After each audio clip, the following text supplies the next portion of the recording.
Heart beat scan ఒక్క second లోనే world class 640 slide CT scan ఇప్పుడు మీ విస్టా ఇమేజింగ్ బంజారా హిల్స్ లో. పేషెంట్ తాలూకు ఎవరైనా ఉన్నారు ఇక్కడ? నేనే సార్. ఆవిడ మా అమ్మ. ఆవిడ గర్భాశయంలో పుండు పడింది. దాన్ని వెంటనే ఆపరేషన్ చేసి తీసేయకపోతే క్యాన్సర్ గా మారే ప్రమాదం ఉంది. అయితే వెంటనే ఆపరేషన్ చేయండి డాక్టర్. వెల్, ఆపరేషన్ చేయాలంటే 5,000 ఖర్చు అవుతుంది. వెంటనే 3,000 కట్టాలి. డాక్టర్, గంటలో ప్రపంచం యొక్క భౌతిక స్వరూపం ఎలా ఉంటుందో చెప్పగల మేధస్సు ఉంది మావాడికి. కానీ గంటలో అన్ని వేలు అప్పు తేగల సామర్థ్యం లేదు డాక్టర్. అయితే ఆపరేషన్ జరగదు. ఆపరేషన్ జరగకపోతే ఆవిడ సరిపోతున్నారుగా? ఆవిడ చావు బతుకులతో మాకు సంబంధం లేదు. మాకు కావాల్సింది డబ్బు. సార్, నా మేధస్సు నాకు సంపాదించి పెట్టిన గోల్డ్ మెడల్ ఇంటి దగ్గర ఉంది. దాన్ని తగినమ్మి డబ్బు తీసుకొస్తాను. మీరు ఆపరేషన్ మొదలు పెట్టండి. మీ గోల్డ్ మెడల్ ఇచ్చిన మాట నిజమే కావచ్చు, కానీ దాన్ని అమ్మి తీసుకొచ్చేస్తారన్న నమ్మకం ఏమిటి? సార్, ఇది ప్రభుత్వం నాకు పంపించిన అపాయింట్మెంట్ ఆర్డర్. ఇది లేదంటే నేను జాయినింగ్ రిపోర్ట్ ఇవ్వలేదు కదా. ఇది మీ దగ్గర పెట్టుకుని ఆపరేషన్ మొదలు పెట్టండి. సారీ, ఇది లేకపోయినా డూప్లికేట్ చూసైనా మిమ్మల్ని జాయిన్ చేసుకోవచ్చుగా. Sir, this is my B degree. పోనీ దీన్ని కుదపెట్టుకునైనా నా తల్లి ప్రాణాలు కాపాడండి ప్లీజ్. Sorry mister. సార్, విశ్వవిద్యాలయం ఇచ్చిన డిగ్రీ కంటే, విశ్వవిద్యాలయ పరిషత్ ఇచ్చిన బంగారు పథకం కంటే, ప్రభుత్వం ఇచ్చిన అపాయింట్మెంట్ ఆర్డర్ కంటే మీకు రూపాయి నోటే ముఖ్యమా సార్? మనిషి ప్రాణం కంటే జీవం లేని కాగితమే మీకు ముఖ్యమా సార్? Yes, I'm helpless. ఈ హాస్పిటల్ రాజశేఖరం గారిది. ప్రతిరోజు జమా ఖర్చు ఆయన దగ్గరికి వెళ్తుంది. ఏమాత్రం తేడా వచ్చినా నీ BE డిగ్రీ లాగే నా MBBS డిగ్రీ కూడా వాల్యూ లేకుండా పోతుంది. తీసుకోండి సార్. మీ జీవితం ఏమైపోతుందో అని చావు బతుకులు ఉన్న రోగిని గురించి పట్టించుకోవడం లేదు మీరు. మీకు కావాల్సింది డబ్బేగా, తీసుకోండి. మొహోట పడుకు భార్గవ. ఈ డబ్బుతో మీ అమ్మగారి ప్రాణాలు కాపాడగలిగితే నాకంతకంటే కావాల్సిందే లేదు. ప్లీజ్ తీసుకోండి డాక్టర్. తీసుకోండి డాక్టర్. ఆ డబ్బు తీసుకుని వెంటనే ఆపరేషన్ చేయండి ప్లీజ్. ఓకే భార్గవ, మీ అమ్మగారి ఆపరేషన్ నేను శంకరం దగ్గరుండి జరిపిస్తావు. నువ్వు వెంటనే వెళ్ళి ఉద్యోగంలో జాయిన్ అవ్వు. అవునరా, నువ్వు ఇప్పుడు వెంటనే వెళ్ళకపోతే ఆ రాజశేఖర మనుషులు ఆ ఉద్యోగాన్ని గద్దలా తనుకుపోతారు. నువ్వు వెంటనే వెళ్ళి జాయినింగ్ రిపోర్ట్ ఇచ్చి. Sir, joining report sir. Very good. Sir, మా అమ్మ చావు బ్రతుకుల్లో హాస్పిటల్లో ఉంది. మీరు అనుమతిస్తే. అలాగా? కన్నతల్లి ఆ పరిస్థితుల్లో ఉండగా నువ్వు అసలు రాకపోతే ఏమైందయ్యా? వెళ్ళు వెళ్ళు, త్వరగా వెళ్ళు. Thank you sir.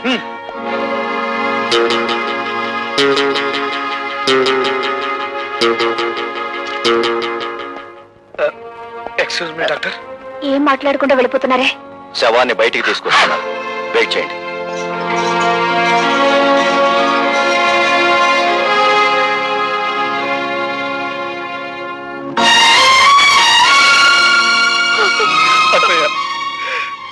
మీ అమ్మ ప్రాణాలకి మా ప్రాణాలు అడ్డు వేస్తామని ధైర్యం చెప్పి భార్గవని పంపించావు. ఇప్పుడు వారికి ఏం సమాధానం చెప్పమంటావు అత్తయ్యా?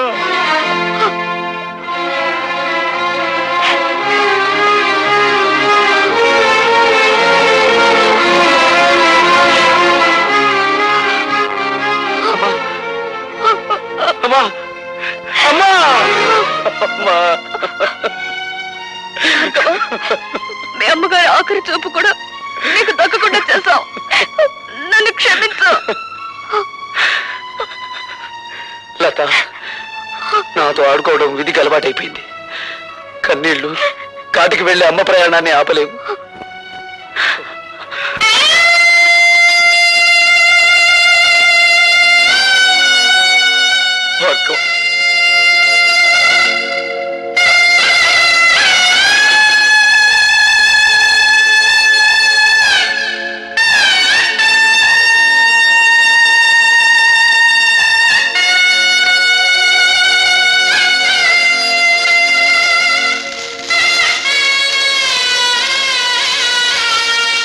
అన్ను, ఆ కొత్త ఇంజనీర్ గారు సంతకం పెట్టకపోతే మన తూముల డబ్బంతా దొప్పినట్టారా? అబ్బా, ఏమిట్రా ఆ భాష?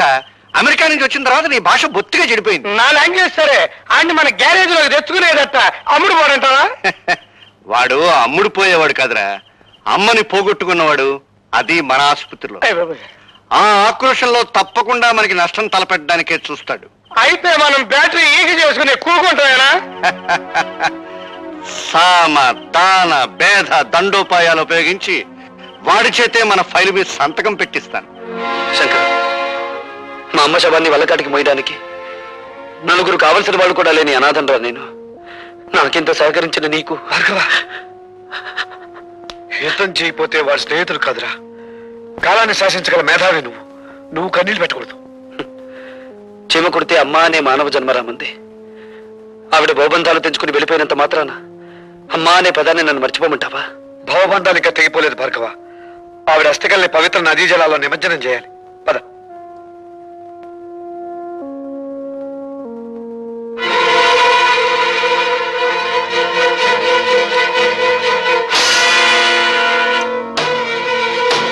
మొదటి ప్రపంచ యుద్ధం ఎందుకు వచ్చింది? ఒక డాక్టర్ నిర్లక్ష్యం వల్ల.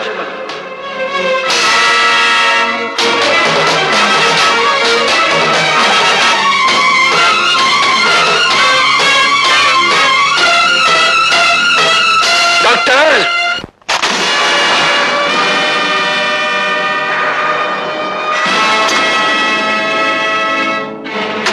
డాక్టర్, ఒక రోగి ఒంట్లో జ్వరం ఎంత ఉందో తెలుసుకోవడానికి నీకు థర్మోమీటర్ అవసరం కలగచ్చు.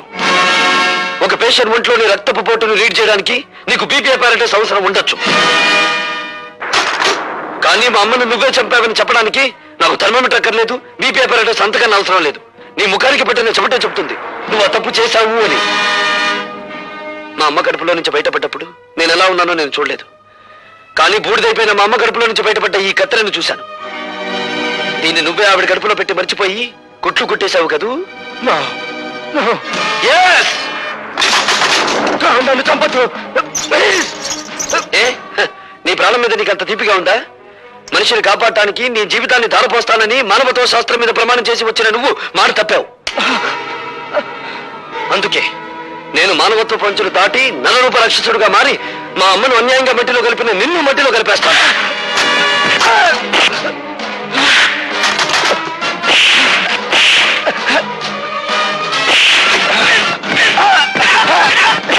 Hello, police station.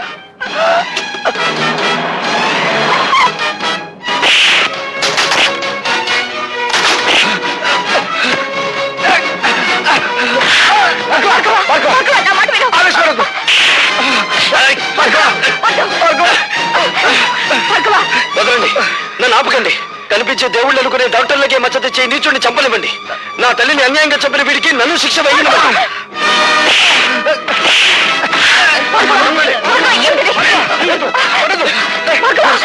ఈ హంతకుడు నా ప్రాణాలు తీస్తున్నాడు, మీరు అరెస్ట్ చేయండి. నేను కాదు హంతకుడిని, మనుషుల ప్రాణాలు తీసి నువ్వే హంతకుడివి. 5,000 లంచం తీసుకున్న కిరాయి హంతకుడివి నువ్వేరా? నువ్వే. Come on come on inspector, RS nursing home లో ఎవరో డాక్టర్ ని హత్య చేయబోయారట. ఎస్ సార్, అతను అరెస్ట్ చేసి తీసుకొచ్చాం. పిలిపించు.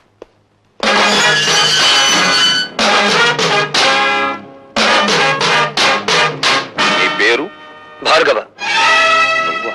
మీ అన్నయ్యను కాపాడినప్పుడు చట్టానికి చుట్టాన్ని, ఇప్పుడు చట్టానికి ముద్దాయిని. అంటే నువ్వు చేసింది నేరం కాదంటావా? చీఫ్ ఇంజనీర్ గారిని చంపుతున్న మనుషుల్ని ఒకప్పుడు కొట్టాను, ఇప్పుడు తప్పు చేసిన డాక్టర్ని కొట్టాను. అది నేరమైతే ఇది నేరమే. ఆపరేషన్ జరిగిన తర్వాత పేషెంట్ ప్రాణం పోతే అది హత్య కాదు. అంటే మనుషుల్ని చంపడానికి మీరు డాక్టర్లకి ఇచ్చిన లైసెన్స్ అది? మీకు నేరస్తుల్ని కొట్టడానికి లైసెన్స్ ఉన్నట్టే వాళ్ళకి మనుషుల్ని చంపడానికి లైసెన్స్ ఉంది. జడ్జీలకు దోషి ఎవరో నిర్దోషి ఎవరో తెలియకపోయినా శిక్ష వేసే లైసెన్స్ ఉంది. Am I correct? You are talking something nonsense. ప్రశ్నించడం ప్రజాస్వామ్యంలో ప్రథమ హక్కు, dear police officer. Of course. కానీ మూర్ఖంగా ప్రశ్నించడం ప్రజాస్వామ్యం కాదు. నీ తల్లిని డాక్టరే హత్య చేశాడనడానికి నిదర్శనం ఏమిటి? అందుకు సాక్షులు ఎవరు? నేనే. బేబీ, క్షమించండి డీసీపీ గారు, ఇది పోలీస్ స్టేషన్. నేను సాక్షిని, మీరు పోలీస్ ఆఫీసర్, అంతే. All right. ఇంతకీ ఏమిటి మీరు చెప్పే సాక్ష్యం? చెప్పే సాక్ష్యం కాదు, తెచ్చిన సాక్ష్యం. ఇదిగోండి కత్తిర. భార్గవ తల్లిగారికి ఆపరేషన్ చేసిన డాక్టర్ ఆమె కడుపులో వదిలేసిన కత్తిర చూడండి. అందువల్లే ఆవిడ ప్రాణాలు పోయాయి. ఆవిడ దహన సంస్కారాలు అయిపోయిన తర్వాత అందులో దొరికింది. అందుకు నేను సాక్షి. ఇప్పుడు చెప్పండి ప్రతాపరావు గారు, ఒక డాక్టర్ తన నిర్లక్ష్యం మూలంగా మా అమ్మను చంపడం నేరం కాదా? ఏమిటలా తెల్లబోయి చూస్తున్నారు? ఇంకా నన్ను ఏ సెక్షన్ ప్రకారం ఇక్కడ అరెస్ట్ చేసి ఉంచవచ్చునని ఆలోచిస్తున్నారా? ఒక పోలీస్ అధికారి మీద తిరగబడి మాట్లాడినందుకు సెక్షన్ 321 ప్రకారం ఇక్కడ అరెస్ట్ చేసి ఉంచవచ్చు. లేదు, తల్లిని చంపిన డాక్టర్ని హత్య చేయబోవడం నేరమేనని సెక్షన్ 306 ప్రకారం ఇక్కడే ఉంచవచ్చు. ఇన్స్పెక్టర్, భార్గవ్ మీద ఫైల్ చేసిన ఎఫ్ఐఆర్ తీసుకురా.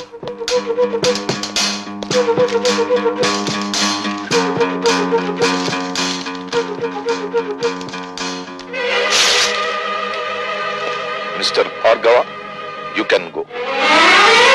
బాబాయ్, ఇది ఇల్లు కాదు, police station. I'm sorry DCP garu. Thank you very much. You're most welcome. ఆ కుర్రవాణ్ణి రిలీజ్ చేసి చాలా మంచి పని చేసావు తమ్ముడు. ఆ రాజశేఖర్. ఆగిపోయావేం భానుజీరావు? నమస్కారం అండి. చిచి, నీ ఇంట్లో కాఫీ తాగడం నాది బుద్ధి తప్పు. శభాష్, ఇప్పుడు నాన్నం అనిపించుకున్నావు. నాకు మర్యాదలు చెయ్యకపోతే నేనేం బాధపడను భానుజీరావు, కానీ ఇప్పుడు చెప్పబోయే పని చెయ్యకపోతే ఆగ్రహించవలసి వస్తుంది. మర్యాదగా కాగితం మీద సంతకం చెయ్యి. ఏమిటది? ఆ భార్గవ్ గారి ఊస్టింగ్ ఆర్డర్. ఎందుకు పూజ చేయాలి? ఎందుకంటే బాధ్యత గల ప్రభుత్వోద్యోగి అయ్యుండి కూడా మా ఆసుపత్రిలో ఒక డాక్టర్ని దారుణంగా కొట్టి మర్డర్ చేయబోయాడు కనుక. అది వాళ్ళిద్దరి మధ్య జరిగిన కొట్లాటే గాని ఘర్షణ కాదు. కొట్లాటలకు మీరు ఎప్పుడైనా రేపరేగా ఉన్నారా? షటప్. చట్టం నోరు నువ్వు మూసి మావారి నోరు మూయాలని ఎందుకు చూస్తావు ప్రతాపరావు? ఆ భార్గవ్ గారి మీద ఏ సెక్షన్ ప్రకారం చర్య తీసుకోవాలో కావాలంటే నేను నీకు చెప్తాను. ఏదో ఒక సెక్షన్ ప్రకారం ప్రతి మనిషి మీద యాక్షన్ తీసుకుంటే ఈ దేశంలో ఉన్న చాలా మంది రాజకీయవేత్తలు అసెంబ్లీలోనూ పార్లమెంటులోనూ ఉండరు, జైళ్లలో ఉంటారు. నేను జైల్లో ఉండొచ్చిన వాళ్ళవేలే. గర్వపడిపోకండి, అక్కడికే పంపిస్తాం, మళ్ళీ తిరిగి రాకుండా. ప్రతాపరావు ప్రతాపరావుని గనుకే చెప్తున్నాను. నడి రోడ్డు మీద చిందిన ఆ ఇంజనీరు రక్తం నా కళ్ళల్లో కదలాడుతూనే ఉంది. నా కళ్ళు మిమ్మల్ని వేటాడుతూనే ఉన్నాయి. మామూలు వేట కాదు, రాజకీయ వేట. ఓకే ఓకే, నేను చూస్తాను. మనరా తమ్ముడు. అట్లాగే.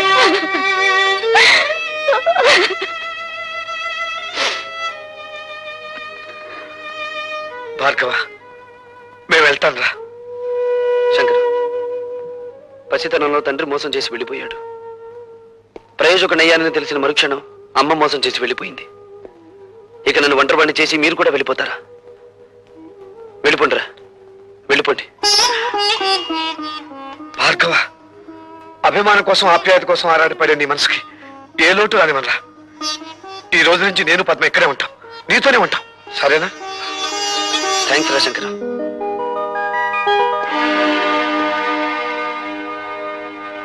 Good morning everybody. Good morning sir. ఆగండి సార్, అక్కడే ఉండండి సార్.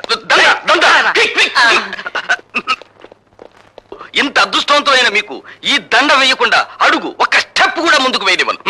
అతను తెల్ల పూల దండ తీసుకొచ్చాడు, నేను గులాబీ పూల దండ తీసుకొచ్చాను. ఇది వేయించుకోవాలి అదృష్టవంతులు గారు. సారీ, ఆ కుర్చీలో కూర్చోబోయే మనిషి మహర్జాతకుడు అని మీరు అనుకుంటున్నారేమో, కానీ ఆ సీట్ ఖరీదేమిటో తెలుసా? ఇంత అని చెప్పడానికి వీల్లేనంత ఖరీదైంది, కొన్ని లక్షలు. మీరు ఊ అనండి చాలు, 50-50 బేసిస్ లో లాగించేద్దాం. ఇదేమీ డ్రై ఏరియా కాదు సార్, ఇక్కడ లంచాల పంటలు బాగా పండుతాయి. Believe me. Shut up. ఈ ఉద్యోగాన్ని నా తల్లి ప్రాణాన్ని పణంగా పెట్టి సంపాదించుకున్నాను. థ్యాంక్స్ అండి. ఎందుకు? సరిగ్గా నా టేబుల్ ముందు నుంచి నడిచి వెళ్ళేటప్పుడు అందరికీ పెన్నులు, పెన్సిళ్ళు, ఫైళ్లు జారి పడుతుంటాయి. మీకేం జారి పడలేదు.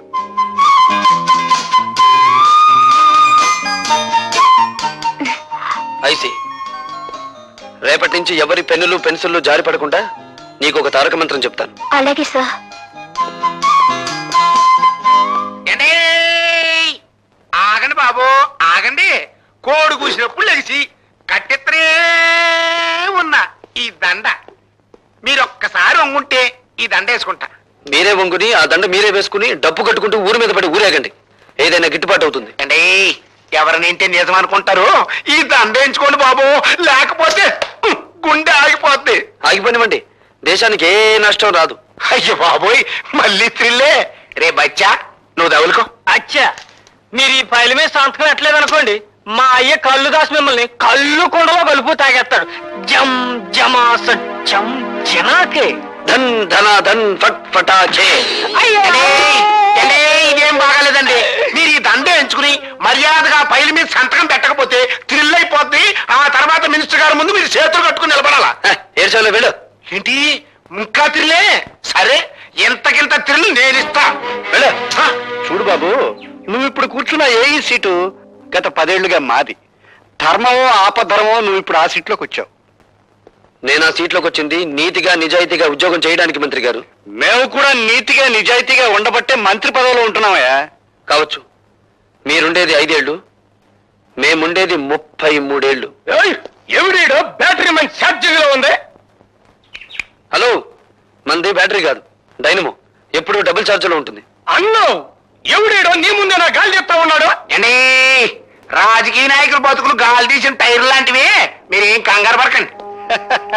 చూడు బాబు, మంచి వయసులో ఉన్నావు, ఉండాలా మాత్రం పౌరుషం.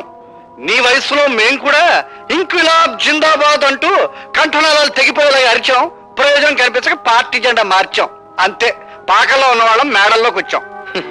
మీరు పాకలో నుంచి మేడలోకి వచ్చినా తిరిగి మేడలో నుంచి పాకలోకి మారినా నాకేం అభ్యంతరం లేదు. కానీ నేను ఇప్పుడు ఇక్కడికి ఒక ప్రభుత్వ ఉద్యోగిగా వచ్చాను. నా ప్రతి నిమిషానికి ప్రజాధనాన్ని జీతంగా తీసుకుంటున్నాను.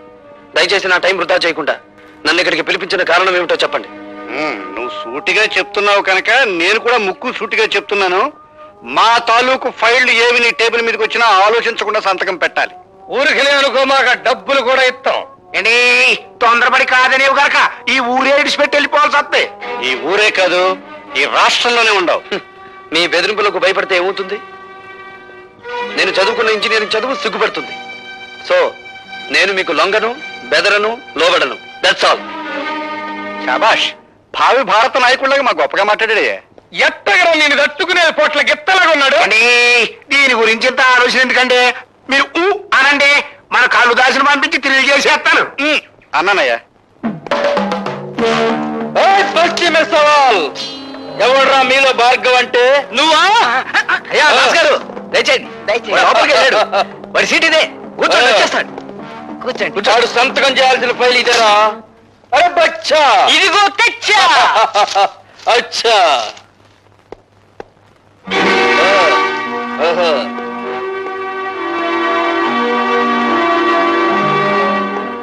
ఎవడ్రా నువ్వు? అరే బచ్చా. అచ్చా, నే చెబుతానైనా. ఈయన మా నాయన, పేరు కల్లుదాసు. శాంతంగా ఉంటే కొండల కొండలు కళ్ళు తాగుతాడు, కోపం వస్తే పీపాలకు పీపాలు రగతం తాగుతాడు.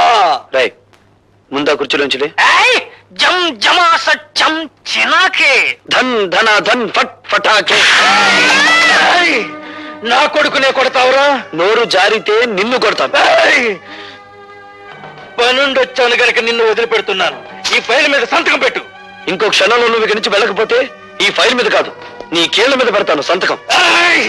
ఇది గవర్నమెంట్ ఆఫీస్ అయిపోయిందిరా, లేకపోతే నిన్ను కళ్ళు కొండలో కలుపుకు తాగేసేవాడిని. ఆఫీస్ అని వెనకాడుతున్నావా? నీ ఇష్టం, ఎక్కడికి రమ్మంటావు చెప్పు.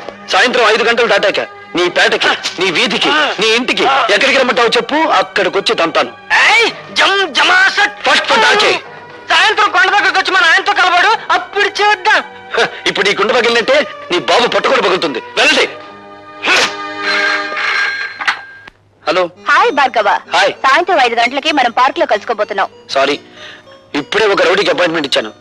సాయంత్రం 5 గంటలకి ఊరి బయట కొండల మధ్య కొట్టుకుందామని. జోకా? కాదు, నిజం.